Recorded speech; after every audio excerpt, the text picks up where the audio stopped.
Лиза, Лиз, все в зале. Ты можешь сказать, когда зал полностью готов? Ты можешь сказать, когда зал полностью готов? Тогда скажи. Гости еще собираются, да? Ну, просто она пошла Федю встречать. Ну, скажу, я здесь присутствую.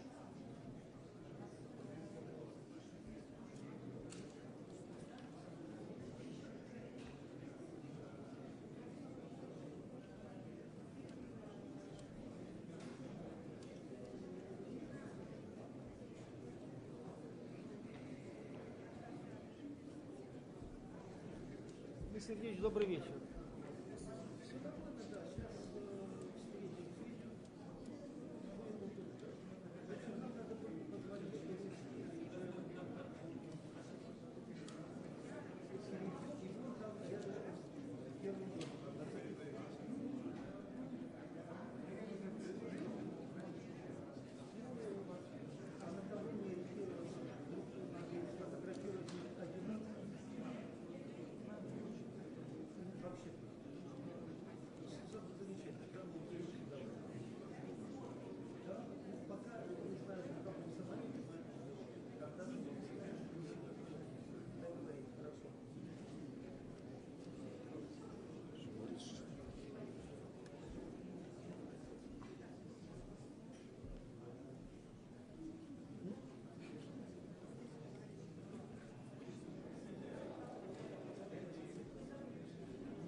Костя его забирает и ведет.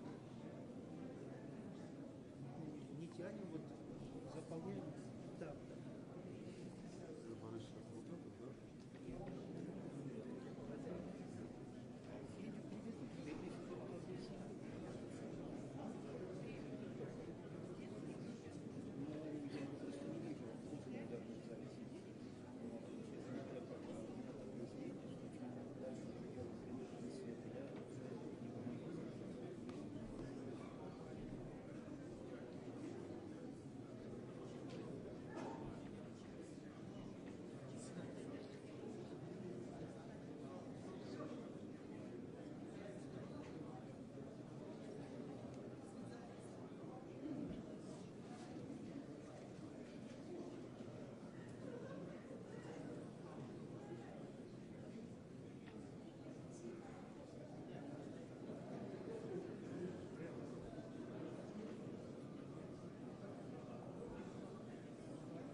Давайте мы докладываем готовность и...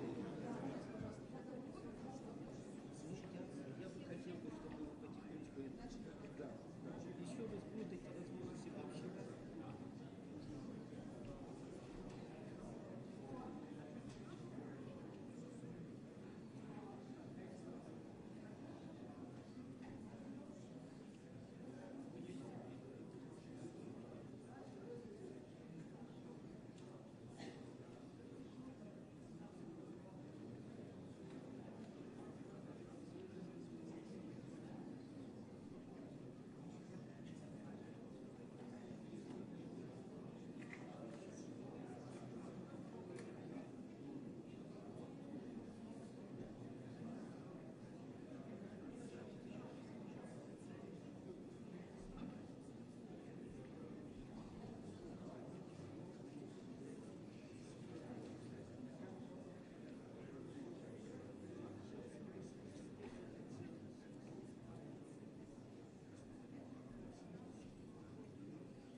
Dear participants, please turn your phones into silent mode. Уважаемые участники, просьба ввести ваши телефоны в беззвучный режим.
Уважаемые дамы и господа, дорогие гости, дорогие друзья, участники заседания клуба «Валдай», мы начинаем пленарную сессию 21-го ежегодного заседания Международного дискуссионного клуба «Валдай».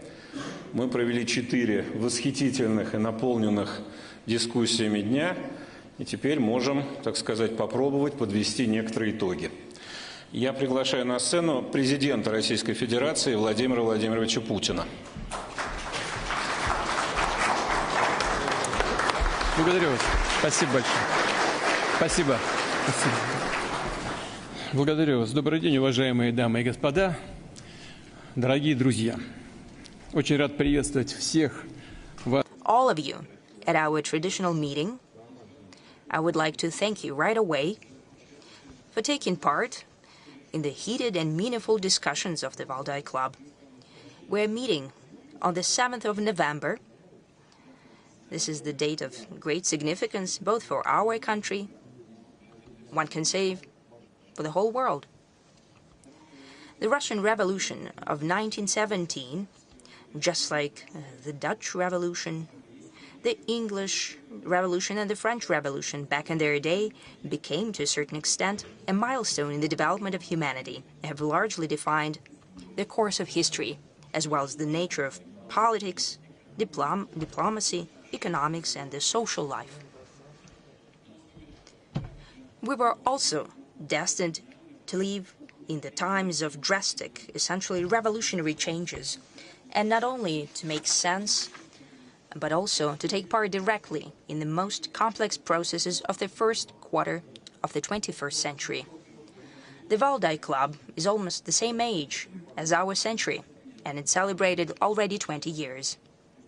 Quite often, people say that the time flew by and no one noticed, but that's not the case here. These 2 decades were not just full of crucial and quite often dramatic events of truly historical scale. Before our eyes, a completely novel world order is taking shape, and it's unlike everything that we know from the past. For example, Westphalian system or Yalta system. New powers are emerging. The nations understand more clearly their interests, their self-worth, uniqueness, and identity. They're ever more insistent in achieving their goals of development and justice. At the same time, societies are coming across a greater number of new challenges, from breathtaking technological breakthroughs to devastating natural catastrophes, from outrageous social inequity to massive waves of migration and most acute economic crises. Experts are talking about the threats of new regional conflicts and global epidemics, about complex and ambiguous ethical aspects of interaction between the human and the artificial intelligence, on the way traditions and progress combine with each other. Some of these issues we used to forecast during our meetings and discussed in detail in the Valdai Club. And some of the issues, well, we have intuitive presentiments about them, hoping for the best, but not ruling out the worst-case scenario. Some things became a complete surprise for everyone, because the current world is so unpredictable and dynamically changing. If we take a look back 20 years ago and look at the scale of changes and project the scale in the future, we can assume that the next 20 years will be more, no less, but rather more complex. But how much more will depend naturally on a number of factors. And in order to analyze them and try to forecast something, I believe that's the reason why you gather here at the Valdai Club. To a certain extent, the moment of truth is coming. The previous world order is irreversibly becoming a thing of the past. One could say has become a thing of the past, and the shaping of the new world order is become the scene of uncompromising fight. Uncompromising, first and foremost, for the reason that it's not even the battle for power or geopolitical influence. It's a clash of the very principles that would be the foundation between the relation, for the relation of the countries at the next historical stage. And its outcome will define whether all of us jointly can build a world that would allow everyone to develop and to solve the outstanding contradictions based on mutual respect of cultures and civilization without coercion and use of force. In the end, can the human society remain a society with its ethical and humanistic principles? Will a human remain a human? It seems that there is no alternative to it. But just at the first glance, unfortunately, there is an alternative to this. That is the descent of humankind into the abyss of aggressive anarchy, internal and external schisms, loss of traditional values, new forms of tyranny, essential abandonment of classic principles of democracy, basic rights and freedoms. More and more often, democracy is interpreted as the rule not of majority but of minority. They even contrast the traditional democracy and rule of people with a certain abstract freedom, and for that sake, democratic procedures, elections, majority, and the freedom of speech and media objectivity can be sacrificed. The threat is the imposal and becoming of ideologies totalitarian in their essence a norm.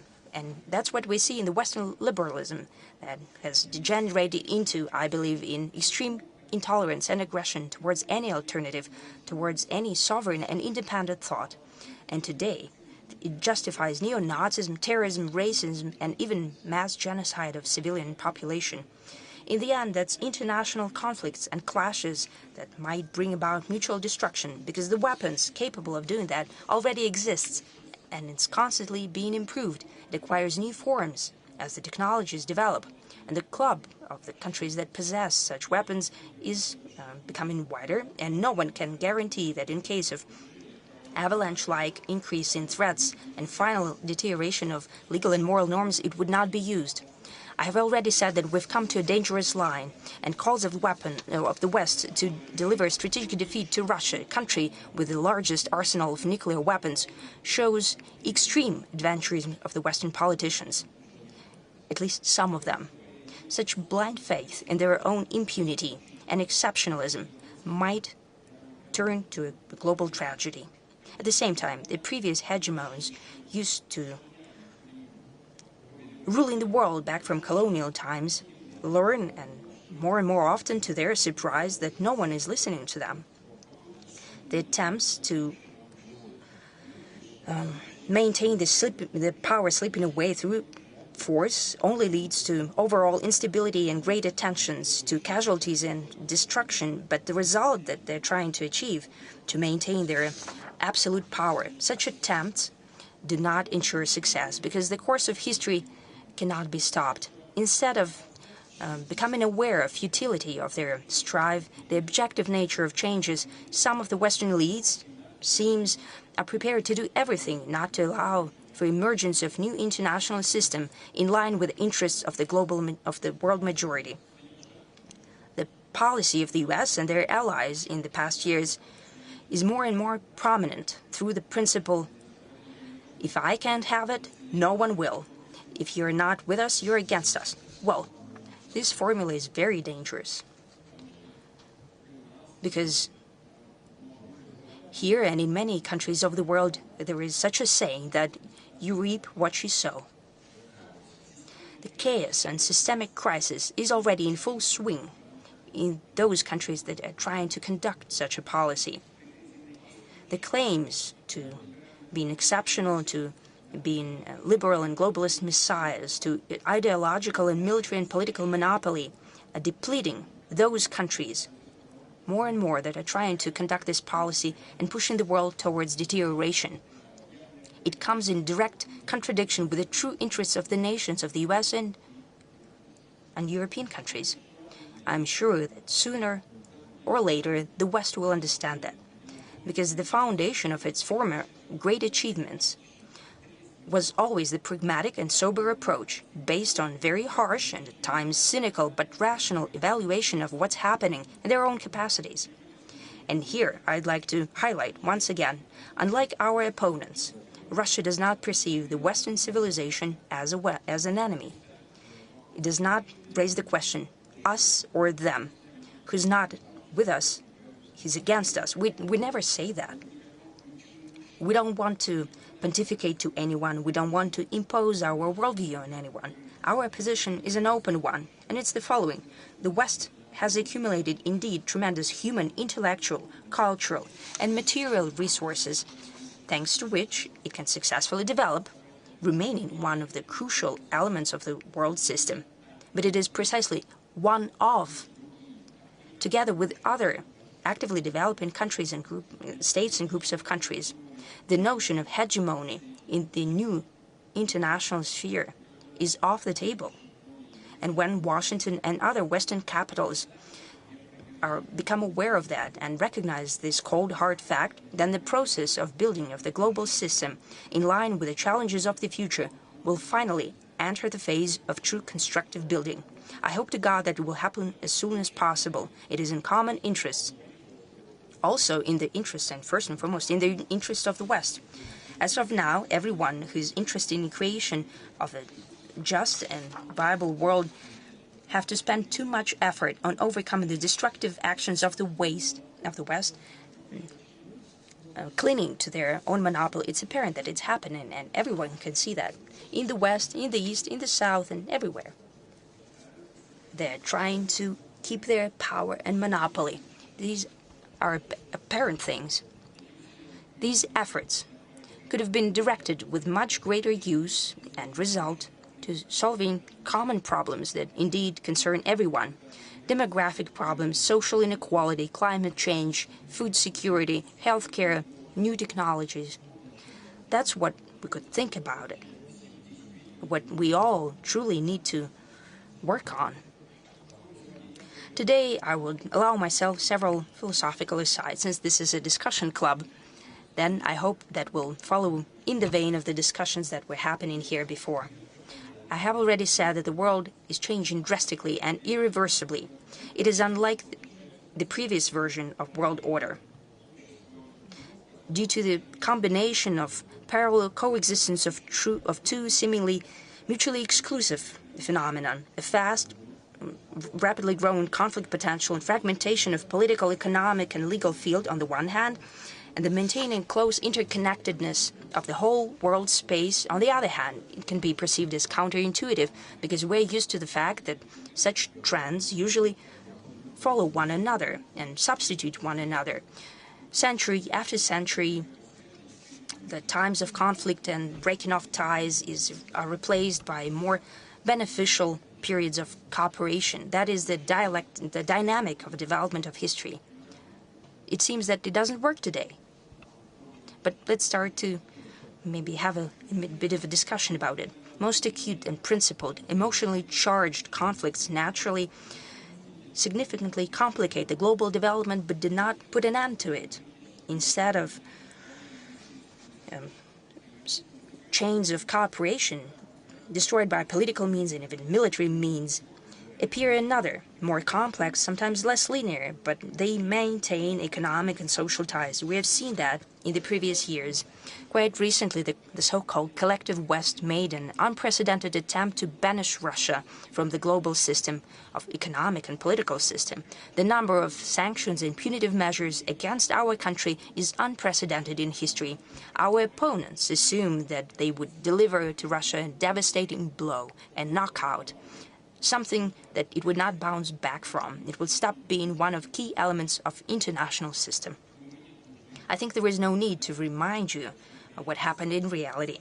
The very fact that the anniversary edition of Valdai Club has gathered such a representative audience speaks for itself.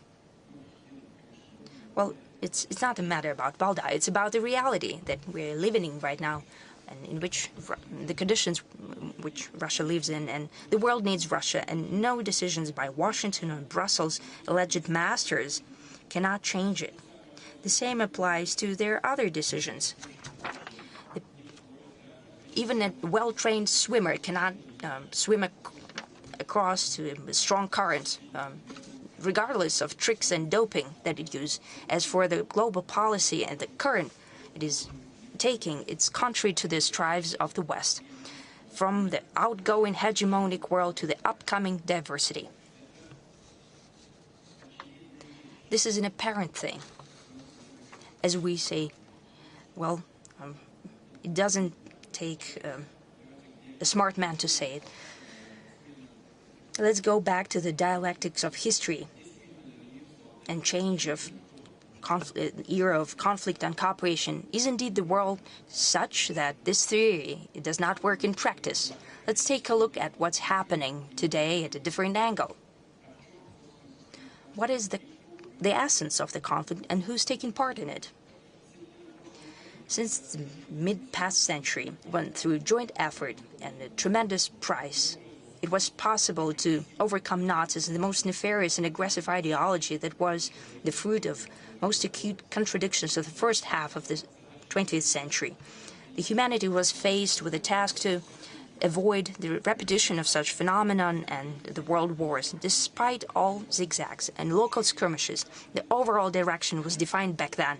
That is, the radical rejection of all forms of racism, dismantling of the classical colonial system, and expansion of the number of fully fledged members of international politics. The demand for openness and democratization of the international system, it was apparent. The fast development of different countries and regions, emergence of new technological and socio-economic approaches aimed at expansion of capacity for development and improved life standards. Naturally, just like any historic process, that led to emergence of a clash of interest, but overall strive towards harmonization of development of all aspects of this phenomenon was readily apparent. Our country, back in the day it was the Soviet Union, made a tremendous contribution to the strengthening of this trend. The USSR was helping the states liberated from colonial or neo-colonial dependence, be that Africa, Southeast Asia, Middle East or Latin America.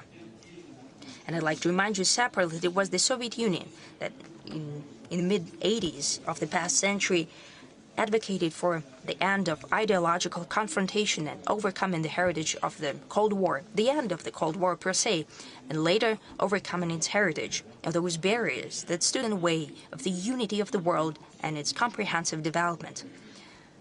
Yes, we have a complex attitude to that period, considering what it has come to, the policy of the then political leadership of the country. We still have to manage some of the tragic consequences of those times, but the very sentiment, I'd like to highlight the sentiment, though possibly too idealistic, coming from our leadership and our nation, at times naive, as we can see today, without doubt was dictated by the genuine desire for peace and comprehensive benefit.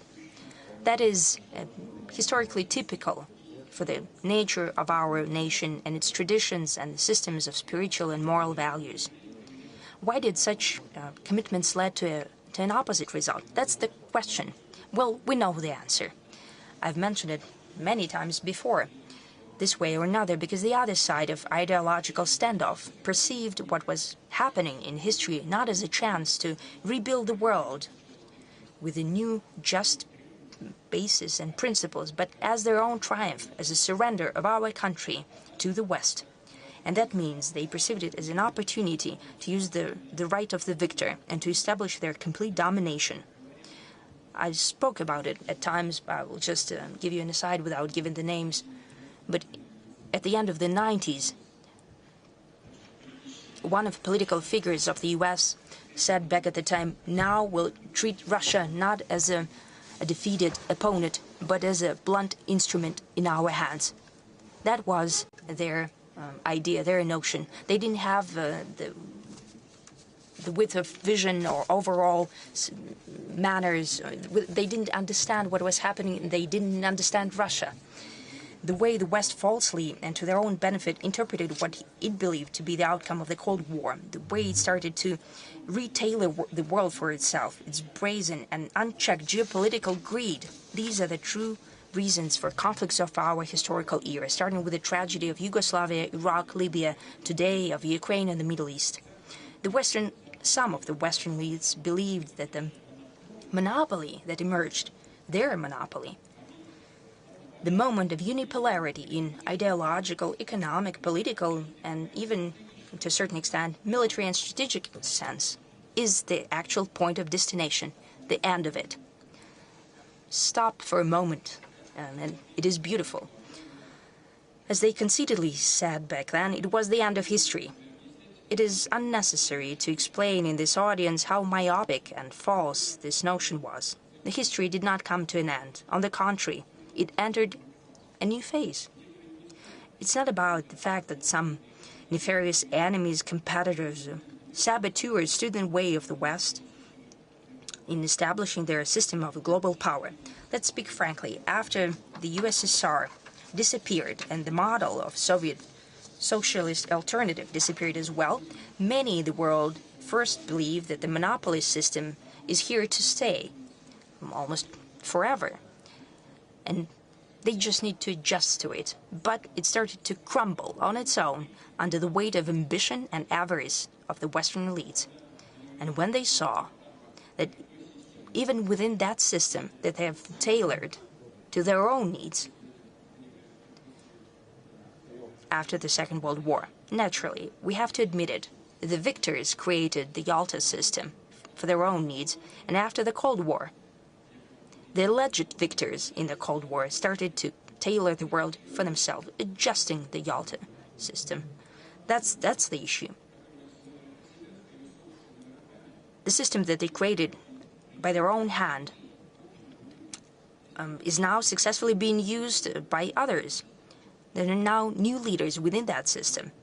Naturally, they started to correct and tweak the system that they have created for their own good, and they started to violate the very rules that they spoke about yesterday.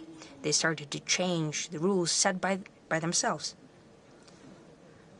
So what kind of conflict do we see today? I am convinced that it's not the conflict of everyone against everyone, caused by the violation of certain rules that we have been quite often told about from the West. Not at all.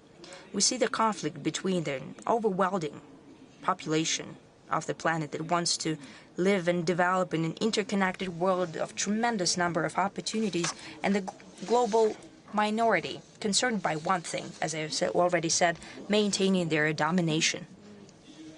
And to that end, it's prepared to destroy the achievements that became the result of long-term development towards a comprehensive global system. But nothing will come of it, as we can see. Nothing doing. At the same time, the West itself is hypocritically trying to convince all of us that what's at stake is everything that humanity achieved after the Second World War. Nothing of the sort. I've just said it. Both Russia and an overwhelming majority of the countries are indeed trying to strengthen the spirit of international progress and strive towards sustainable peace that was the core of development since the mid-past century.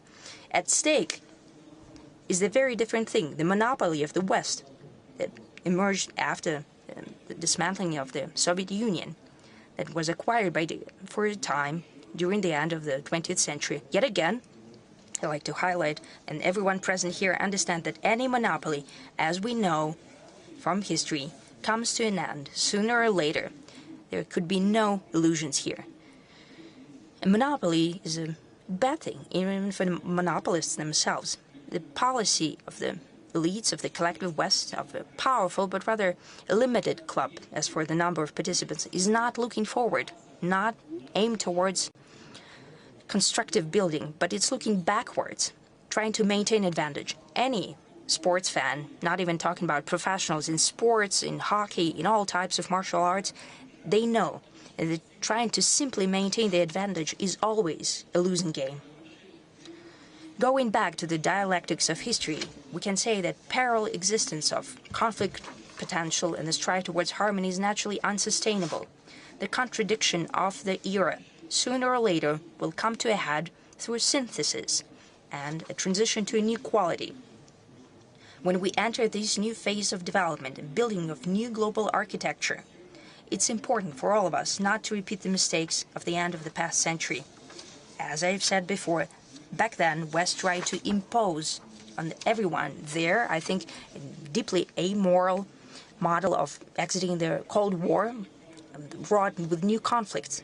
The emerging multipolar world, there should be countries and nations that feel that they've lost. No one should feel discriminated against and humiliated. Only with that we can ensure a truly long-term conditions for comprehensive, just and safe development.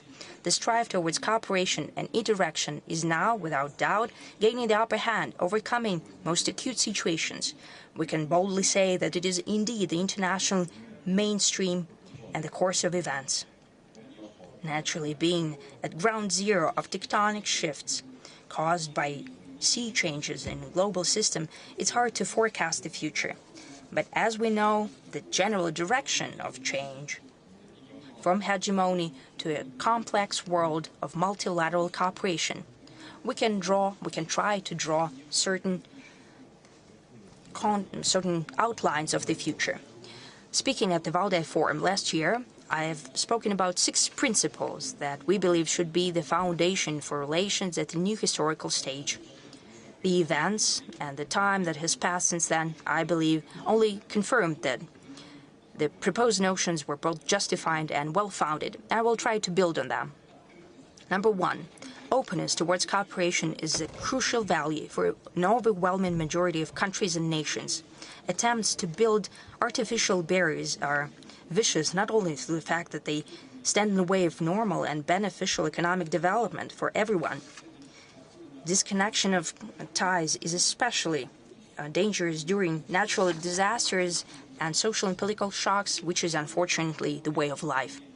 The situations are unacceptable, like the situation that happened after the catastrophic earthquake in Asia Minor. For purely political reasons, aid was blocked towards the nation of Syria. Some of its regions were tremendously affected by the natural phenomenon. And such examples, when egotistical and myopic interests stand in the way of overall prosperity, are not unique. Barrier-free environment that I spoke about last year is key not only to economic prosperity, but also to satisfying acute humanitarian needs. And amid new challenges, and among them are the consequences of rapid growth of technologies, it's imperative that humanity pools their intellectual efforts together.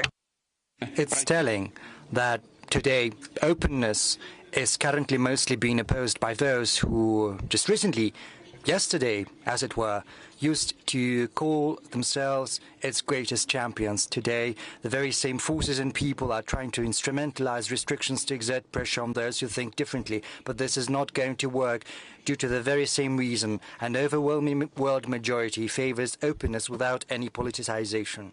Second, we've always spoken about world diversity as a sine qua non to ensure its stability. It might seem like a paradox. For the more mixed the world is, the more complicated it is to build a single framework. And of course, universal norms should be of help. Could they help that? There's no denying it. It is a difficult task. But first, it shouldn't come to a point when a model of a single country or a relatively small part of humanity is taken as something universal and imposed on all the rest. Secondly, no conventional, albeit quite democratically developed code cannot be perceived and prescribed as a directive and irrefutable truth once and for all, because the international community is a living organism whose worth and uniqueness consist in its civilizational diversity, whereas the international law is an outcome of agreements among peoples rather than countries, because legal consciousness is an indispensable and unique part of each culture and each civilization. The crisis of the international law that has been spoken about, in a sense, is growing pains, because the fact that peoples and cultures that, due to different reasons in the past, used to be left in the political sidelines are currently in the ascendant. And it means that their unique perceptions and views and notions of right and justice and law are playing an increasingly significant role in the world. It might seem like there is a lack of coordination and dissonance, but this is just the formative stage, and I'm confident that the world can only be built on the principles of polyphony, with all the themes being woven together in harmony. If you will, we are moving to a polyphonic world rather than a polycentric world, a world in which all the voices have to be heard and, what's most important, listened to. And those who have grown accustomed to playing solo and who wants to continue doing that will have to get used to living in a new world, playing to a new score. I spoke about the international law after the Second World War. The international law is based upon the UN Charter, which was written after the Second World War, but the world is changing. New poles of growth are emerging, powerful economies are growing, getting to the foreground. And of course, international law has to change, but it has to be very cautiously done. Third, we've spoken on multiple occasions that a new world can only develop successfully based on the principle of representation, maximum representation, and the last 2 decades have clearly demonstrated the consequences of usurpation or attempts at appropriating the rights to speak and act on behalf of others. Those who are conventionally dubbed the great powers have grown accustomed to thinking that they have the right to determine the interests of others. Basically, growing used to dictating the national interests of other nations based on their own. This is an undermining of the principles of democracy and fairness, and what's worse, it prevents us from genuinely addressing urgent challenges. The incipient world is not going to be simple, owing primarily due to diversity, and the greater the number of fully-fledged participants, the more difficult it's going to be to find the best option everyone is happy with. But once it's been found, it's going to make the world more sustainable and durable, and it'll help us get rid of petty tyranny and knee-jerk political zigzagging, and it'll also render political processes more thoughtful and rational based on the principle of reasonable sufficiency. And this principle is even applied within the UN Security Council, because the veto right was devised precisely to make sure that the decisions that the political stakeholders are not happy about do not pass. Is that good or is it bad? Probably not very good, but it creates certain barriers when decisions are to be made. But it's also very good because it prevents decisions from being passed if someone is not happy with them. So it means that you have to get back to the negotiating table and hammer out an agreement. But since the world is becoming multipolar, we have to come up with instruments that will help us expand the use of similar mechanisms. In each particular case, a solution has